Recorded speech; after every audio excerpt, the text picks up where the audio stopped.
Christopher Daniels.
Abyss come to the ring carrying heavy metal.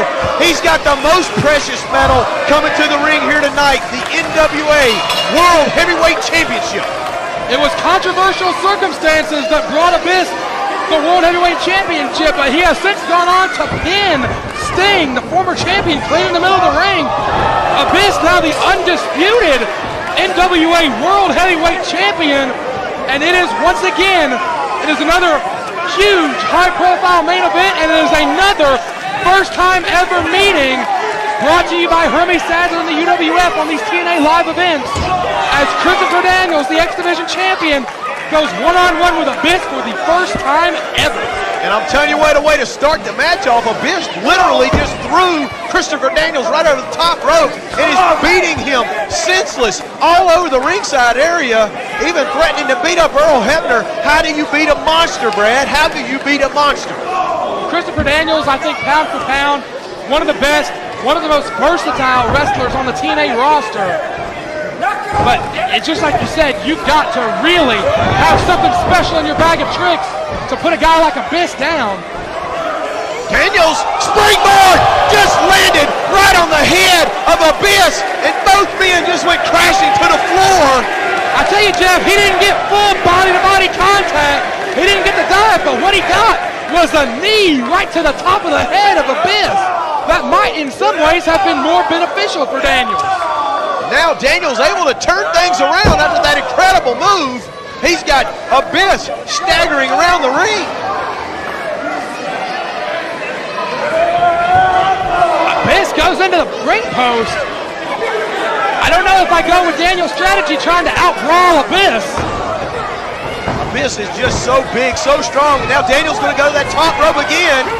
Dives off the crossbody. He's got him hooked in the middle of the ring too. Ow, so close. So close to seeing him become a Double Crown champion. It's much better strategy for Daniels in the ring. Big bullet forearm.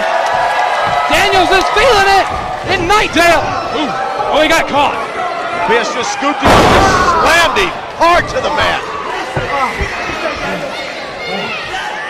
Look at Abyss. I mean, it's just like he's sitting back waiting for the opportunity to inflict pain. This man enjoys punishing his opponents. And you know, Brad, the sick thing about it is I think he enjoys being punished. We've seen him land in the thumbtacks, wrapped in barbed wire. It's like he enjoys the pain. definitely a lot wrong with Abyss, more than we can really justly get into in the remainder of this particular night. Some psychologists make a living just treating him. I think that might be how Mitchell makes his money. You never know. Boy, what a unique champion Abyss makes. Can you imagine TNA putting him in like a conference call, a big media appearance? Yeah, the champion has a lot of obligations outside the ring. The champion always has got public appearances. There's always, like I said, conference calls. There's media outlets wanting attention from the heavyweight champion. What a unique champion Abyss is going to make. I want to be at the first press conference for Abyss. Well, you talk about Abyss, and some big matches he's had is against Kurt Angle. Kurt Angle now in TNA, making quite a wave. You got to believe that Kurt Angle has his eyes set on Abyss and that NWA World Heavyweight Championship. And let's not forget Samoa Joe, who told us flat out right here in Knightdale that he was going to win that title.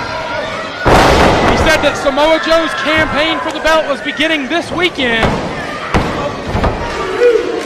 And I gotta tell you, Knightdale seemed very supportive of Samoa Joe. They're being quite supportive of Christopher Daniels right now, trying to get him back up to his feet to fight Abyss, as Abyss has just been dropping some monster moves on Daniels to keep him down. Now he's going to choke him on that second rope. 2, 3, 4. Let the choke it out. Let him up. Abyss better watch it. If he gets disqualified, Jeff, we know what happens then. Well, that's right. TNA has instituted a very unusual rule that a title can change hands on a disqualification. It prevents a champion from hiding behind that rule. I agree with that. I think that's a good case. But the bad case is you can have a title changing inadvertently on a disqualification, which is not something that the fans really want to have to see, but it could happen. Well, I think at the same time, I think it's effective. Oh, good grief! Daniels, good move, takes the trap down! 2.5. That crucifix-like pin from Daniels, and look at that! Drop toe hold sends Abyss into the second turnbuckle. I ultimately do think it's a good move, though, Jeff, because there's a certain amount of leniency that is allowed when that World Heavyweight Championship is on the line.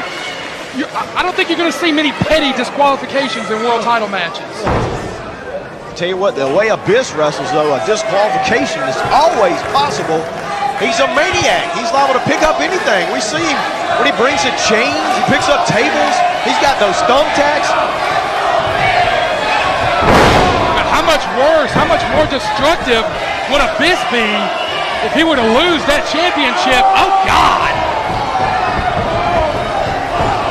That is about 350 on the small of the back of the fallen angel. Abyss gonna do it again, putting all that weight on his back. I'm gonna tell you what, there's some masseuses that do that kind of technique, but they usually don't weigh about 75, 80 pounds when they do it. It's definitely a lot of pressure and weight. Someone, even a normal-sized individual, but especially someone who is as big and massive, quite frankly, as Abyss. Now you got Abyss cranking on the neck of Daniels, twisting that neck, and I'm tell you what, you can only imagine the torque that he can put onto your neck with the powerful arms that he has. Literally just about could snap your neck. Daniels in a lot of trouble. He tried to make it to his feet and couldn't do it. Abyss just overpowered him right back to the mat, twisting on that head. I'll tell you, we really got to commend Earl Hebner right there, looking and checking Christopher Daniels. We've really got to commend Earl. There are some nights that Earl, we get some questionable calls from Earl, but everything tonight has been right down the middle, right on the money. Daniels firing back, big elbows, turns around and punches into the midsection. Drops the chin right across his head. Abyss, it looks like he staggered him. Oh, Daniels eats the top turnbuckle. Shock treatment. He's got him up, Red. This could be the end of Daniels right here. Oh, he connects. Torture rack drop. Tell you what, that back is going to need some chiropractic attention after that one. That might have just crushed the double champ dreams of Daniels. Not only two. Oh, and Abyss is upset. You see that, Brad? He punched the mat. Tell you what, Earl Hebner maybe want to able to move quickly after that. Keep your distance. He's getting more angry, Brad. Let's hope this action doesn't spill onto the floor. I really think Abyss is confused. He's used to seeing the shot treatment as one of his premier moves in matches, and I think it's actually confusing him that it didn't end the match. Wait a minute. He's going for that chain, just like I told you, Brad. The heavy metal, as you alluded to, is being brought into play. If Abyss gets DQ'd, he's going to lose the belt. Earl Hebner taking it away from him. I'll tell you what, that's something I wouldn't want to do to Abyss, take something away from him. Boy, I tell you, this is a high-profile match for Abyss not to have Father Mitchell in his corner. He needs to thank Earl for just saving the title for him. Daniels using that quickness to outmaneuver Abyss, and STO! STO got the big man down, and Daniels looks to be going to the corner. Could it be a springboard? Beautiful! Oh, how close. 2.5 from Earl Hebner. Daniels so close to picking up that World Heavyweight Championship. He's going to try to whip Abyss across the corner, but no, he's too big. Reversed it. Abyss charges in. Nobody home. Big knee. Good looking knee strike from Daniels. Sends Abyss to the floor, and he will try to fly again, it looks like. The Angel has wings as he goes over that top rope with a somersault senton. Puts Abyss down to the floor. Gorgeous move from Daniels as the crowd on their feet chanting TNA, and the Fallen Angel is as close as he has been thus far to being World Heavyweight Champion. He's got to get Abyss inside that ring to pick up that 3 count and the championship belt. He's got him covered. 2. Earl Hebner's arm was on his way down for the 3 just as Abyss kicked out. Boy, what an incredible moment it would be. We have talked all year long, Jeff, about how eventually some number of a champion is going to come up on these live events. It's bound to happen. And Christopher Daniels, just days from Christmas, catches the clothesline from Abyss. I was going to say, just a few days away from Christmas in his home state. Daniels originally from just up the road in Fayetteville. What an amazing moment it would be for Daniels to become world champion here in North Carolina. But Abyss might be ready to crush the dream right now. Went for that choke slam, and Daniels able to slip out. Drops Abyss down face first. Daniels didn't get the clutch. He didn't get the second half of the combo, but he got the best moonsault ever. He's going to go for 2. Oh, this is a good move. Double your money. He's got him covered. We're going to see a championship change right now. Oh, 2 BMEs. 2 BMEs could not put down the monster. Brad, every person here in Knightdale just gasped as Earl Hebner pulled up on that 3 count. It was so close. Daniels for the trifecta. Oh, he didn't get it. He did not get it in Abyss. Abyss absorbed the 2 best moonsaults ever and gets the black hole slam. And Abyss with the black hole slam retains the championship. World Heavyweight Champion, the Monster Abyss. Boy, what an incredible main event, as in his home state of North Carolina, Christopher Daniels comes just a little short of winning the World Heavyweight Championship. Fans, we want to thank you for joining us on this and all the other HighSpots.com UWF TNA home releases. For Jeff Harris, this is Brad Stubb saying thank you for your support all year long of the TNA product. Thank you for your continued support in 2007. We will see you tomorrow night in South Hill, Virginia.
the first.